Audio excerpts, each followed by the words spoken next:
What have screenwriters taught you about being a more effective storyteller?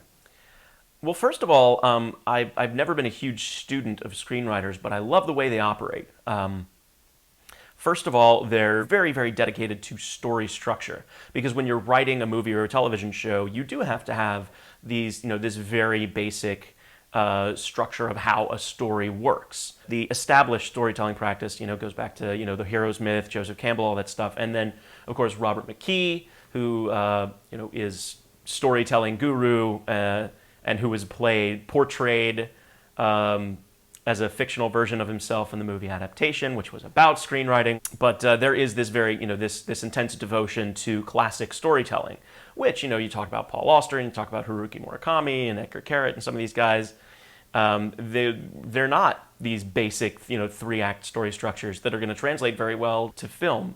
So the process of making something, film-worthy, the process of, whittling down a story to its most intense elements so that you can, take an average viewer and really glide them through the story so that they're not confused. And it's also very enjoyable for them. Like I think that's an amazing, amazing talent.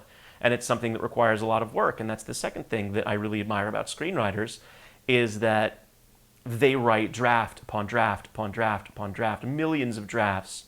And sometimes the seventh one was the best one, and the 10th one is the one that ends up being the movie. And of course, this is a long lamented fact of Hollywood. But the rewriting process, a lot of writers don't like that. Especially, there are certain authors, and I'm not going to name names, but authors that I know and I've worked with, who when they finish a novel, it's done, it's in the can.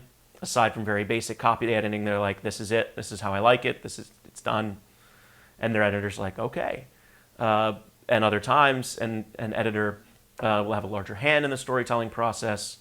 But I think less so the rewrites in the literary world, probably, a lot less heavy-handed than in the film world. So the ability to, the phrase is kill your darlings and take something that maybe you love and destroy it in order to create something better. Like I think screenwriters are if not necessarily if they're not all adept at that, then they're used to it and they know that it's a fact of life in the screenwriting world. And I think that's fantastic.